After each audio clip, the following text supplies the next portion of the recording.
Well. Yo, salute to the high cheekbone gang.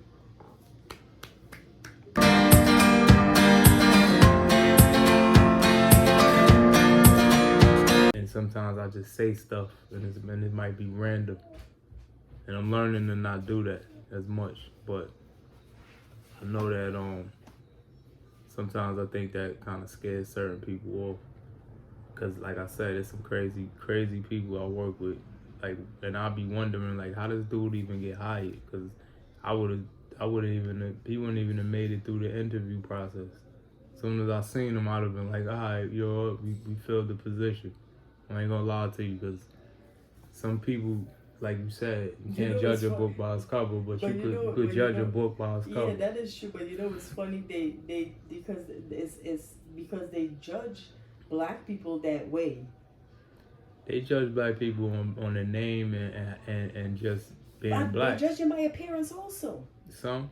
They judge him by appearance also. You could it's judge not just the name. But I'm saying, don't get me wrong, some of y'all black people are have some ridiculous name, but they judge them by appearance also.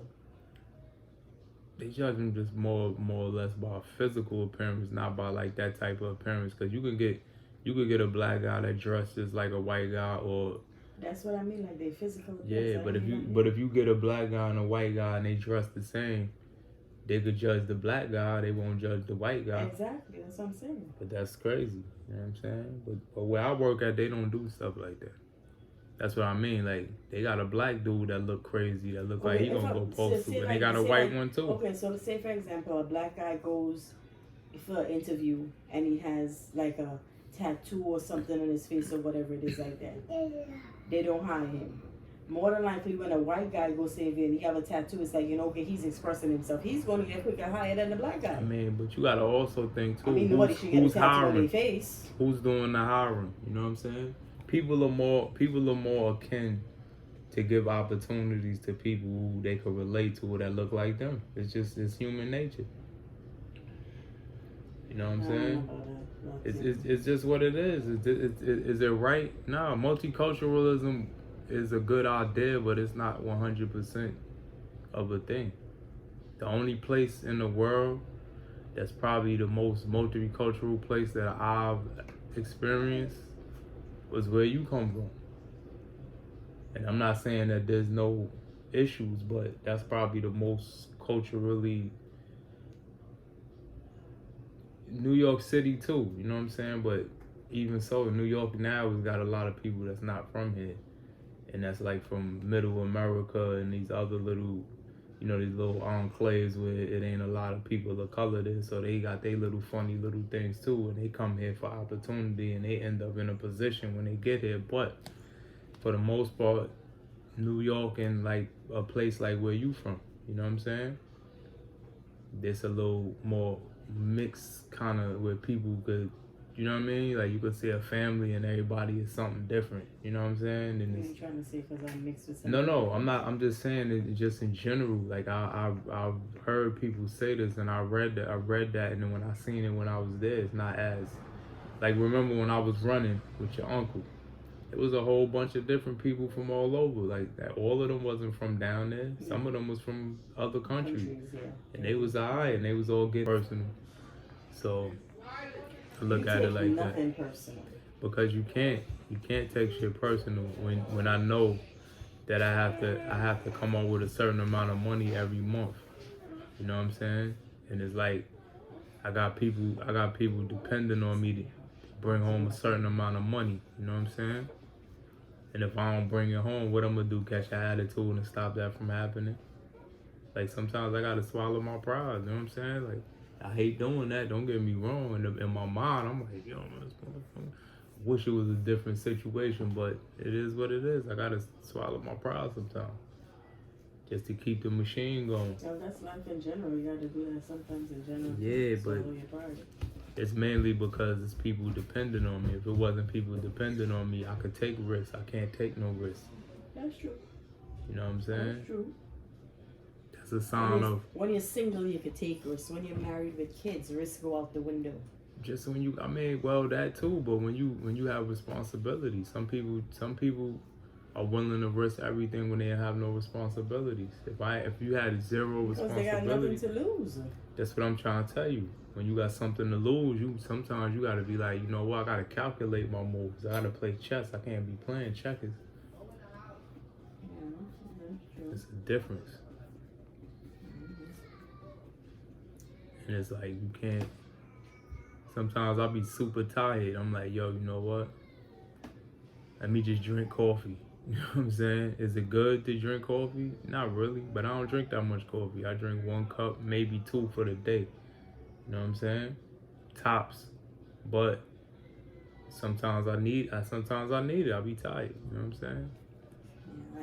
I don't drink coffee, period. Yeah, even exercise. Like I exercise because it's a habit. One, if I feel a little better, it's stress reliever. You know what I'm saying? And it's also give me a little energy to go through the day and to deal with some of the stuff I gotta deal. I be dealing with a lot of stuff sometimes. You don't know how many times I gotta be like. You wanna hear a funny story that happened to me? Sure. I forgot to tell you about this though. It happened last month, but I forgot to tell you about it. So, as y'all know from our last video that I have sickle cell.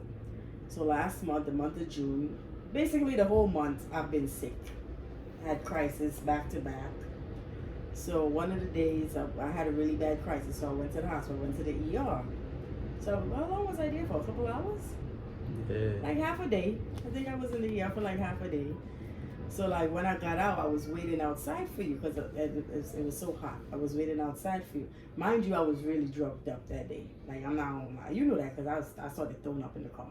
Well, not in the car, but you know. But I was really drugged up. I couldn't even find my way out the hospital. That's how drugged up I was.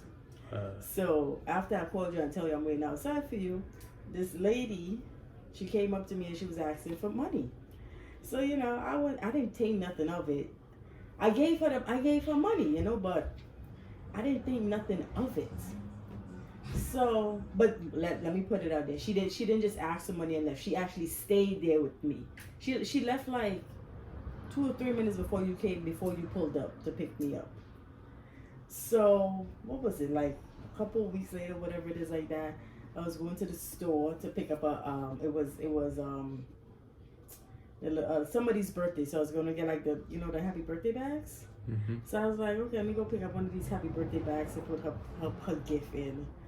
So I'm going, I'm like, wait, where all the money I had in my wallet? I haven't been outside, I haven't done anything. Where's my money? You know, I give this lady all my money. $100? No, I don't think it was $100. It probably was like maybe like $20-something, $30. But I wasn't. Then I'm like, I'm standing in the store. I'm like, wait, where's my money? I haven't been outside. Like, what the hell happened? Like, where the hell my money went? And I'm like, oh shit, I gave this lady all my money. Yeah. Listen, don't do drugs. Yeah, see, that's one thing I would have I was like, that's why I don't carry cash. I was just like, I hardly carry cash also. So I was like, but I wasn't like, listen, I was drugged up. I'm not even gonna lie, because I was in a lot of pain. So they gave me like back-to-back painkillers. Like, I was drugged up. Not gonna lie, okay? So it's a good thing I stand in one place, because if somebody was to if I was to walk away, I probably would have ended up, I don't know where I'd end up, but it was just like, and they wasn't allowing anybody in the hospital, so you couldn't park and come in to get me, so I had to, but that definitely wouldn't have happened if I was there. Yeah, I told you, I gave her all my money, and I didn't even know that. It didn't click until I'm in the store, and I'm like, I'm looking at my wallet, and I'm like, but I had some cash on me, so I'm like, what the hell happened here? Then I'm like, oh crap, get this lady all my money. But one thing I should say, she did not just take the money and left. She actually stayed with me. She was rubbing my back. She was talking to me. So, she probably was trying to pickpocket you. No, she wasn't trying to do that. I highly doubt that. But I should say that she didn't just take the money and left. Because she saw that I probably was distressed or whatever, But she didn't just take the money and she stayed with me, and she was rubbing my back. She was talking to me. She's like, "Let me just stay with you." I'm like, "No, you can go ahead." You probably would have met her if I had told her to stay with me. You probably would have. I think I didn't get there a little sooner. I don't know. I was. That's crazy. I did not remember that. I was like, wow. See, this is why I don't be taking them drugs. But you know, when you're in so much pain, you got to. Yeah. We was just talking about that too, how much pain you could take. So I know you was in pain. Yeah.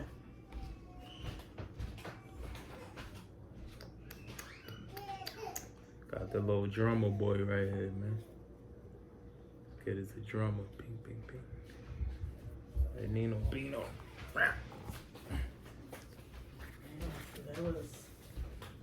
That was crazy. I don't know.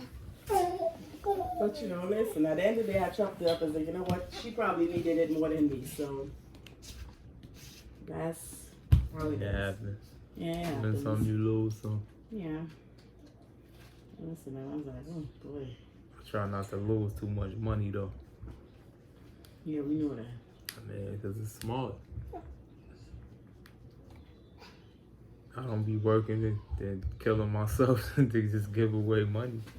Well, I ain't giving it away like no, that. I know. I'm not talking about you. I'm not talking about you. I was out of it. Like, I'm talking about me. I get this like all my money. Like, what the heck? I'm like, ooh. As I said, she probably needed it more than me. Man, you did something good. I mean, maybe, Yeah. hopefully. Let's hope she ain't spending on something that spent it on food or something she needed. But you know what they say, even if somebody's begging and once you give them the money and they do something shit with it, once you give it to them, it's them. So nah, that's true. It's you already gonna receive your blessing. You know, that's up to them if they do good or bad with it. Yeah, that's true, but still, like, it's like when people ask me for money, like, or say like if they ask me to buy them food, I will buy them food. You know what I'm saying? Like if I'm going past a restaurant, even though I don't carry cash because the restaurants take cash, but when people be like, nah, I don't want the food, just give me the cash. Yeah. You know what I'm saying? Then I'll be like, nah, I ain't giving you nothing. Nah, you ain't getting shit, girl. And I seen people on the train, they begging, they hungry, they want something to eat. Was you there with me on that train one time? And this person he came up and he's begging, I'm so hungry, can somebody feed me? And this guy took out a sandwich, a really nice wrap sandwich that I guess he packed for lunch or whatever it is like that, and he gave it to him. And he took it, and then he got like $1, somebody gave him $1, another person gave him another $1. He walked right back and gave the guy back the sandwich. I said, this is why I don't, what's the name? And everybody looked at him like, what? He gave the guy back the sandwich. I was like, I mean, begging in New York City is kind of a hustle. Begging in like any major city is more of a hustle for some people. Some people actually need help, but then again, when you live in, especially like here, it's easy to get food and to get services here. You know, I'd rather buy something from somebody that's selling something, you know what I'm saying? Like, you know, like the kids out there that's be selling the candy and stuff like that. Yeah. I'd rather buy the candy because I used to do that, but yeah. I remember I told you today when I fell asleep on the train one time. I fell asleep on the 5 train. I thought it was going one way, it went another way. Last stop, coming back, I seen a grown man, like he was sending the kids out with the candy, like telling them, yo, you gonna get on this train, you gonna go here, you gonna go there. And I'm like, I thought it was just the kids doing it at first, because I used to sell candy as a kid. Me and my brother, we used to steal candy and then sell it in school. You know what I'm saying? But I thought there was like something similar to that. I didn't know it was a grown man actually. And then it just gave me a different perspective of that whole thing. So now I don't even buy it because I don't eat candy anyway. I work in a place where it's just nothing but candy. I haven't ate not one piece of candy ever. Okay, but you don't eat a lot of stuff. So no, I mean, but if I see like certain things, like I feel like I'm being hustled, and I grew up hustling. So, Can you turn on the light? I mean, you could. Yeah.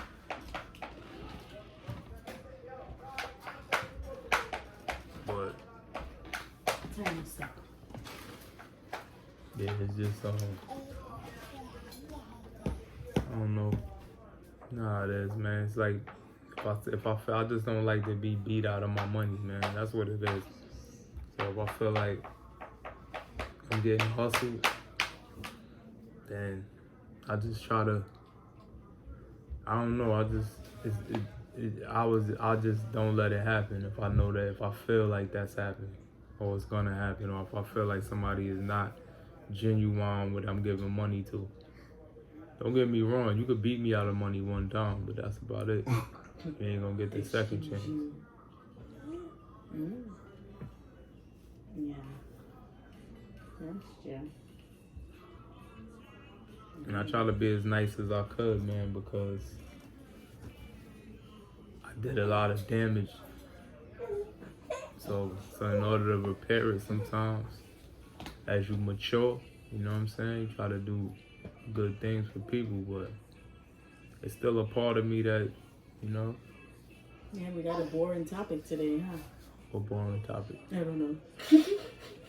Man, we just talking, we just chopping it up, man. Our topic is Different boring subject. today, huh? Different subject. Hello, sir. How you doing? You got the nicest smile. Boring today. But you don't listen. Yeah, go say hi to the camera. How you throwing them down? Let them walk over there. Come over here. See, this ain't no $5 Indian right here. He's a mama's boy, though. Yeah. Come here, Nino Bino. You know what I'm saying? We ain't no $5 Indians over here. Right, Nino Bino? It's the genuine article right here, man. But yeah, man. Slow Saturday. Waiting on a delivery. Should have been here this morning. No, it wasn't. I told you it's getting delivered 7 to 9 p.m. Actually, they here. They just send an alert. Oh. You hear Okay. me? Oh, okay. So anyway, with that being said, I'm about to sign off. You know what I mean? Salute to the Hot Cheekbone gang. Salute to the Gap gang. Yo. You got a new gang? Yeah, the Gap gang. Everybody with a Gap, man. Sign up, man. Salute to you, man. I'm trying to bring gaps back too, man. I don't want people to feel ashamed to have a gap. I want people to be proud, man. Be who you are. You don't gotta fix your teeth. Just brush them. You're retarded.